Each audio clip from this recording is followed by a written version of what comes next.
페이지 문제 4번 들어가겠는데요. 이 정비법상 관리처분계획 내용은 꼭 아셔야 돼요. 관리처분계획에 포함시켜야 할 내용입니다. 그래 아닌 거 이렇게 되어 있는데 1번, 2번, 4번, 5번은 포함시키는데요. 바로 3번이 왜 틀렸냐. 끝에 정비구역의 지정 그 말 치버리고 그저에다가 아까 말씀드렸다시피 사업, 시행, 계획, 인가. 그 사업장 안에 정전토지 건축물 A가 지금 분양 대상자다 그러면 그자의 정전토지 건축물을 무엇이 있었다 맹세하고 그 가격을 꼭 가르치고 있다 집어넣는데 그 가격은 아까 사업, 시행, 인가, 고시가 있은 날을 기준해서 매긴다고 그랬죠. 그래서 3번이 틀렸고요. 그 수정해서 그것까지 꼭 포함한다 이렇게 받으십시오. 그 다음에 5번 관리처분계획 옳은 건데요. 이건 기출문제입니다만은 1번 사업시행자는 토지노수자가 분양 신청을 하지 않았다. 그러면 그자의 정전 것들을 어떻게 합니까? 손실보상해서 주죠. 그래서 경매처분한다 틀렸습니다. 손실보상해준다.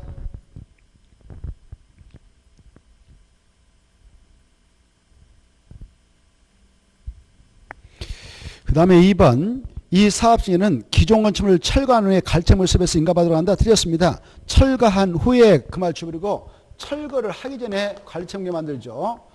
철거하기 전에 바로 시장 군수한테 가서 관리처분 인가를 신청해서 인가받습니다. 인가 고시가 떨어지면 관리처분 인가 고시가 떨어지면 그때 사용수익이 정되니까 그때 철거에 들어가죠. 그래서 한 후가 아니라 하기 전에. 그 다음에 3번 맞습니다. 조금 전에 했던 거니까 읽어보시고 그 다음에 4번 이 관리처분계획을 수립할 때에 그 사업장이 수도권 과밀 억정으로 바뀌다. 근데 그게 재건축 사업을 하는 사업장이다. 근데 그게 A라는 사람이 토지노수자인데 그자의 주택수 보니까 5개다. 그러면 5개만큼 주라고 하면 그만큼 줄 수가 있어요. 법적으로. 소유한 주택수만큼 공급해도 되거든요. 그래서 마지막에 1주택을 공급한다 지워버려요. 소유한 주택수만큼 공급할 수 있다. 소유한 주택수만큼 공급할 수도 있다. 이렇게. 그 다음에 5번 재개발을 지워버리고 재건축사업. 5번은 재건축사업. 재건축사업 후 토지동호 소유자에게는 보유한 주택수만큼 공급할 수도 있다. 그따 줄 것이고 과밀 억제권역 바뀔 때 과밀 억제권역 바뀔 때 과밀 억제권역 바뀔 때 아까 했죠. 6번 관리처분계획이다 틀린 거 1번 2번 3번 맞아요.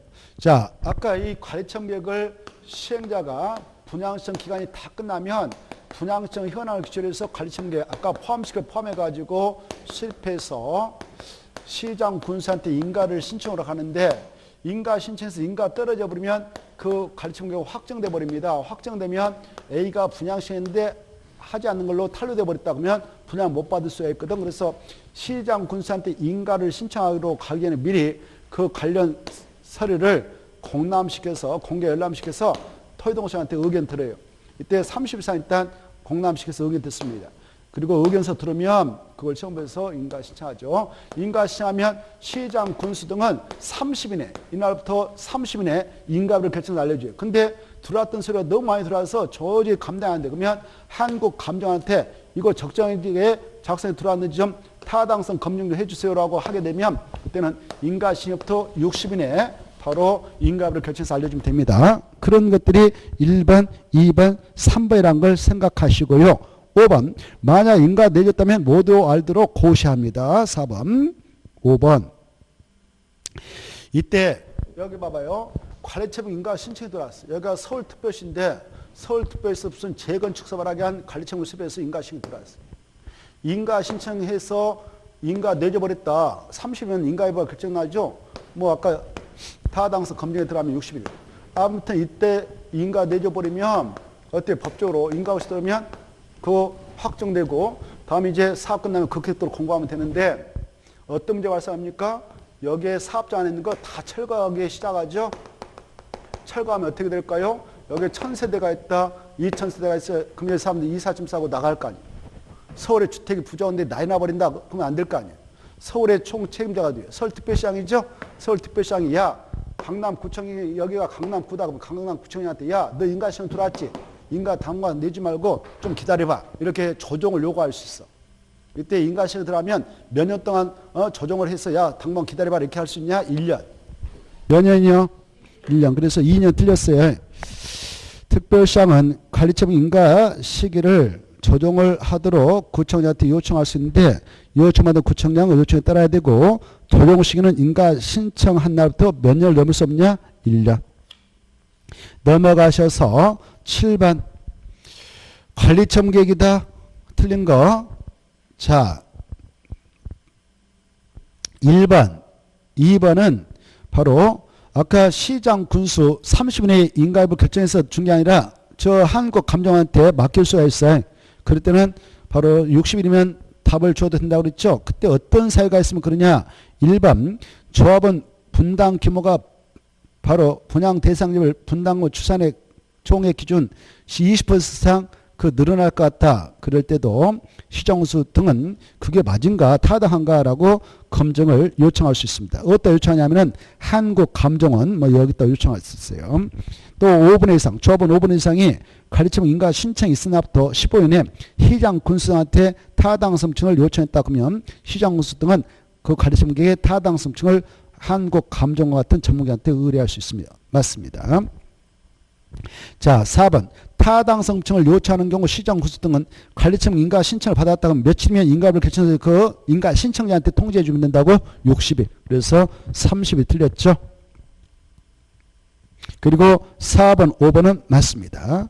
8번 관리청 계획 수립기준이다. 잘못된 거. 자 2번이 틀렸습니다.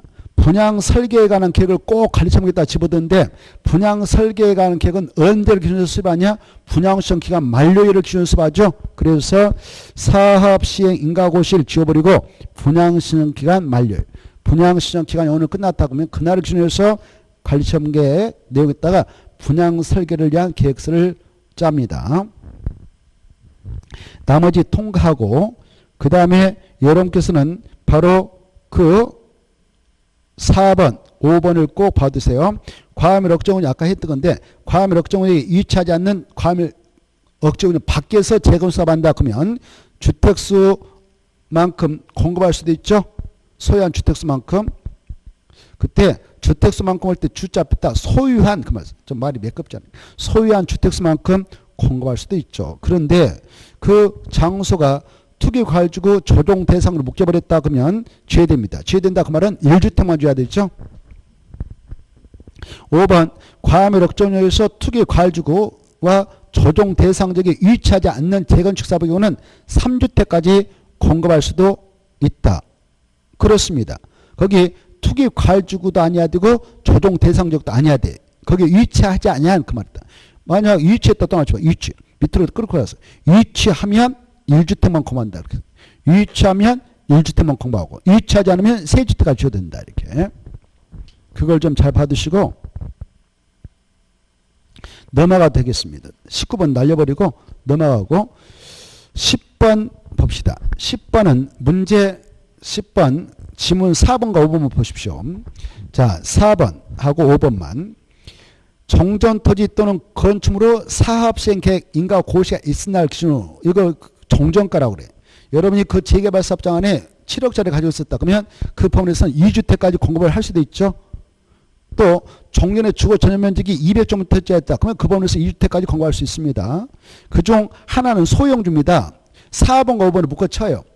그래서 두 개까지 줄 수 있는데 그중 하나의 주택은 전용면적 60제곱미터 이하로 줘야 되고 60제곱미터 이하의 주택은 소유권 이종 시가 있는 한 날에 그 소유권 취득하지만 그날부터 3년이 지날 때까지는 매매와 증여를 통해서 전매해서도 안 되고 알선해서도 안 됩니다. 다만 상소 넘어가서 허용되죠. 11번에 1번 읽어주십시오. 중요합니다. 11번 읽어보면 정비사업 시행으로 조성된 대지 건축물은 무슨 계획에 따라 꼭 처분과 관리가 이루어지고 무슨 계획에 따라 공급해야 되냐? 관리청계 엄청 중요해. 그리고 나머지 보지 마시고 저 5번 하나 봅시다. 5번 지문. 5번 지문 보면 사업시행자가 토지주택공사 등일 때만 지분주택을 공급할 수 있어요. 지분주택. 지분주택은 토지주택공사 등인 시행자가 일부 지분 갖고 분양받아온 사람이 일부 지분을 받아가는 거예요. 그러면 분양받아오는 분양가 싸겠죠. 이건 완전히 사업장이 없는 사람들을 위해서 주관적을 도모하고자 이게 만들어진 거예요. 사업시행자가 토지주택공사 등일 때만 분양 대상자와 사업시행자인 토지주택공사 등이 공동 소유하는 방식의 지분주택을 공급할 수 있습니다. 이때 공동 소유 그것다 줄 거 봐. 그것은 밑에다 10년 이내 기간 동안만. 몇 년 이내 기간 동안 공동 소유하냐? 10년.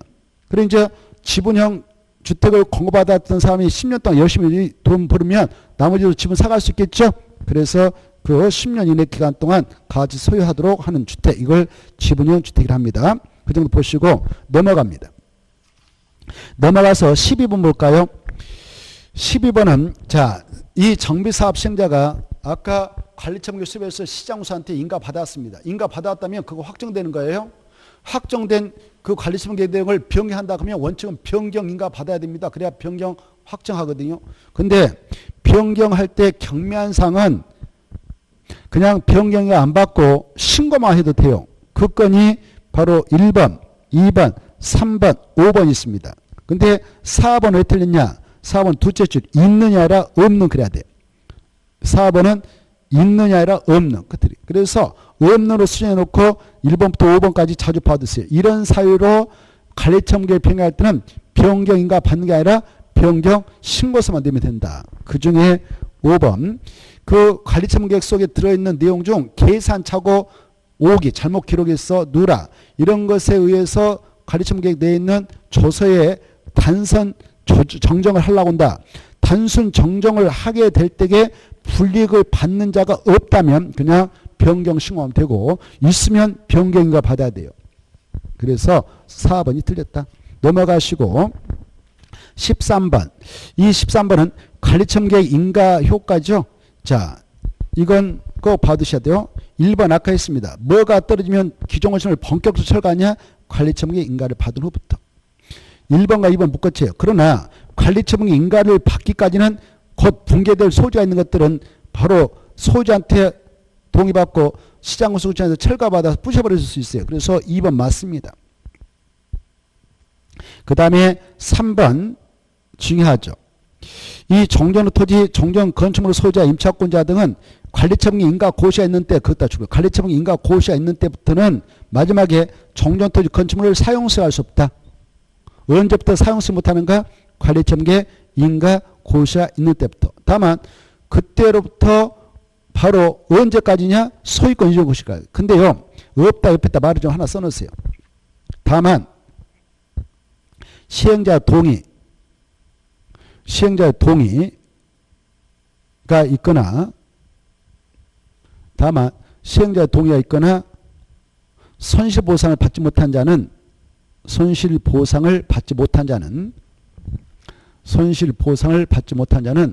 사용세가 할 수 있다. 외에도 알아줘야 하는데 원칙이고 이것은 외에도 있다는 거 아셔야 돼요. 중요합니다. 지금 바로 이 관리처분계획 인가 고시가 떨어졌지만 바로 그 사업장 안에 시행자가 야, 너 사용수익도 돼 라고 동의서 줬다면 바로 사용수익이 돼요. 그리고 손실보상을 원만하게 받지 못한 권리자들도 바로 사용수익이 가능하다라고 알아주십시오. 그 다음에 4번 중요한 점 아까 했고요. 5번 없다가 아니라 있다. 아까 했습니다. 없다가 아니라 있다. 그 다음에 오른쪽도 모셔서 1번 이 주택이란 말 줘버려. 오른쪽에 설문에 주택이라면 빼요. 그래서 재건축사업 시행자 이렇게 주택이라면 빼고 재건축사업 시행자가 기존 건축물로 철거할 수 있는 원칙이 아까 했죠. 언제부터 본격적으로 철거할 수 있냐? 관리처분계획 인가 고시가 떨어지면 사용수익이 정되니까 그때부터 본격적으로 철거 시작하겠다. 자, 2번 보겠습니다. 2번 보면 정비사업 완료 절차다 틀린 거요. 자, 1번 정비사업을 다 끝냈던 자가 뭐 조합이다, 토지동호 소재다, 지정개발자다 그러면 그네들 시장우수 등이 아닌 시행자거든. 그런 시장우수 등이 아닌 사업시행자가 정비사업 공사 완료하면 시장우수한테 준공을 받아야 돼. 만약 시장우수 지가 시행자면 자기는 저한테 준공인가 안 받고 공사 완료 고시하고 끝냅니다. 그리고 2번, 3번 읽어보시고 만약 이렇게 정비사업이 다 끝나서 4번 준공 인가 고시가 떨어졌다. 관리처분 수립해서 사업을 끝냈다면 소유권 이전 고시가 있었다. 그러면 다음 날에 정비구역 지정은 해제된다. 이거 중요하고. 그리고 5번 이렇게 정비구역이 해제됐다 그러면 해제된 구역이 있다면 그 장소는 지구 단위로 관리해야 돼. 4번. 지구 단위로 관리하는데 마지막에 틀렸어. 정비구역이 이렇게 사업이 다 끝나고 나서 준공 인가 가구시가 있는 날 다음날 해제했다. 관리청을 습에서 사업 끝냈다면 소유권 이종구시가 있는 날 다음날 해제했다면 조합도 해산된다. 틀렸어. 정비구역이 해제했다 해서 조합이 해산된 거 아니에요. 조합원들 청산 안 내면 5년 동안 받으러 다니니까 그대로 조합은 존속해서 살아 있습니다. 해산된다 지워버려. 해산되지 아니하고 그대로 존속한다. 해산되지 아니하고 그대로 존속합니다.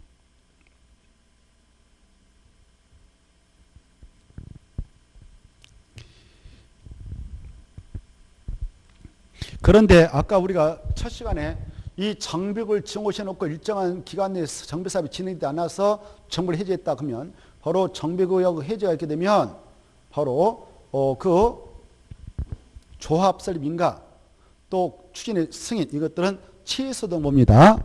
취소된 겁니다. 자, 그 다음에 이제 3번으로 건너가 가지고 공사완료 조치했다는 설명 틀린 거 해서 1번, 2번 받으시고 3번 볼까? 관리처분 계획을 실패해서 사업을 끝냈다. 그러면 이 정비구역 지정은 언제 해제되느냐? 이전 소유권 이전 고시가 있는 날 다음날에 해제된다. 맞습니다. 아까 저 위에 문제 바로 4번 가로 안에 있는 내용이었죠. 4번. 아까 문제 2번에 4번에 있는 가로 안에 있는 내용이었어요. 그걸 이해하시면 되고 맞고 4번 아까 했던 건데 준공 인가가 떨어졌다 그러면 공사 다 끝났단 말이죠.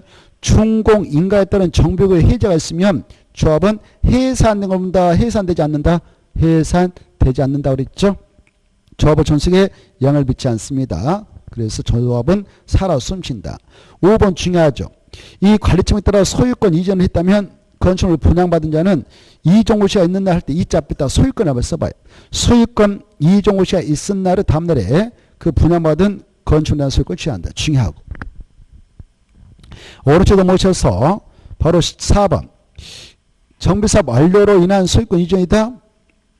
바로 틀린 거. 1번, 2번 읽어보시고 3번 아까 했는데 중요하죠. 대지 또는 건축물을 분양받을 자는 고시가 있은 날 할 때 고자 앞에다 써봐. 소유권 이전. 소유권 이전 고시가 있은 날의 다음날에 그 대지 또는 건축물에 대한 소유권을 취한다. 맞고 다음날에 안 맞고 하시고. 4번 이 정비사업 시행자는 이렇게 소유권 이전 고시가 있었다면 그날부터 지체 없이 그래야 돼. 14일 취버려. 14일 취버리고 지체 없이 대지 건축물에 대한 등기를 신청과 촉탁을 통해서 끝내줘야 되죠. 그래서 4번 14일이 틀렸습니다. 근데 도시개발법상 화한지처분이 있게 되면 화한지처분 공고 후 14일에 화한등기를 신청 촉탁을 통해서 끝내주죠. 거기는 14일, 여기는 지체 없이 들어가요. 넘어가고 그 다음에 5번 통과하고 6번에 3번 하고 5번만 봐도 뭐 했던 것인데 그래도 한번 봅시다.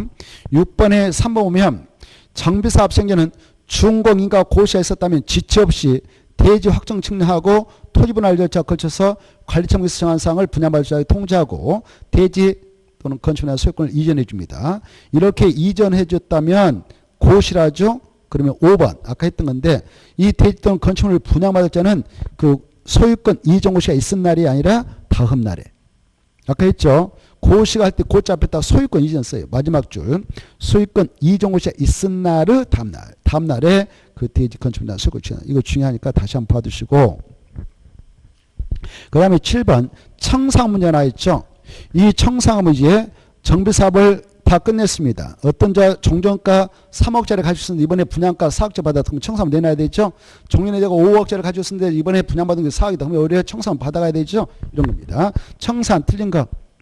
1번 언제 청산을 주고받느냐? 소유권 이종고시 후에 일괄 징수, 일괄 지급하는데 왜가 있어? 2번 이제 왜죠? 조합 정관에서 분할 징수하자, 분할 지급하자. 조합총회 열어서 의결을 하지. 야, 한 번에 주고받으면 벅차니까 분할 징수, 분할 지급하자라고 정했다면 언제부터 언제까지 주고받으면 되냐? 관리청 인가 후부터 소유권 이종고시까지 분할 징수, 분할 지급할 수 있다. 이게 중요해. 이따가 중요하고 그 다음에 이 시장 군수 등이 아닌 사업시행자는 조합 같은 친구예요. 조합이라든가 이런 자들은 지금 청산을 내지 않는 자가 있다. 그러면 자기가 직접 강제 징수할 수 없기 때문에 시장군한테 징수를 위탁할 수 있어요. 위탁받으면 얘네들이 강제 징수해주고 징수한 금액의 4%를 위탁수로 받아가죠. 4번 중요하네요. 소유권 이종고 시가 있은 날 다음 날부터 5년간 그 청산물 지급받을 권리 징수할 권리를 행사하면 소멸시효가 완성돼 버립니다. 소유권 이종고 시가 있는 날 다음 날부터 5년간이다. 꼭 아시고. 그 다음에 5번 정비가 있는 토지 또는 건축물에 대한 저당권자는 사업시행자가 그 토지 건축물로 소유자에게 청산물 지급하기 전에 그래서 한우를 줘버리고 지급하기 전에 압류 절차를 거쳐서 청산물을 대상으로 저당권을 행사할 수 있다는 것. 지급하기 전에 해야 돼요. 전에. 그 다음에 넘어가셔서 8번에 4번 아까 했던 건데요. 8번에 4번 그래도 한번 봅시다. 8번에 4번 보면 청산물 지급할 권리는 소유권 이종고 시로부터가 아니라 고시로 다음날 꼭 확인해 주시고 5년 받으십시오. 그 다음에 9번도 반복되고 있는데 청산 옳은 거죠. 1번 없다가 아니라 있다가 있고 2번은 3년이라 5년.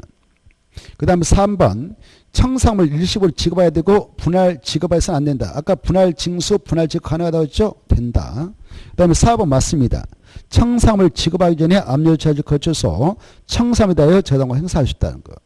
5번 청산물을 납부할자가 이를 납부하지 않는 경우 시장 군수인 사업시행자는 지방세 찬합 처분에 따라 강제 징수할 수 있습니다. 직접 징수할 수 있죠? 없다. 틀렸죠. 넘어가셔서 쭉 넘어가면 226페이지 3번 문제가 있을 거예요. 3번 문제도 다 보지 말고 지문 아까 했던 건데 지문 3번과 4번만 봐두고 넘어가겠습니다. 지문 3번 4번 자 3번 읽어보시고 아까 했으니까 4번 아까 이 공동 소유관 몇 년이라고 했어요? 10년. 그래서 40년 지워버리고 10년 통과. 나머지 보지 마시고 다 끝났네. 여기까지 해서 오늘의 일정을 마무리 짓겠습니다. 고생하셨고 다음 주에 건축법 처음부터 끝까지 할 테니까 참고하십시오. 안녕하십시오. 예, 수고하셨어요.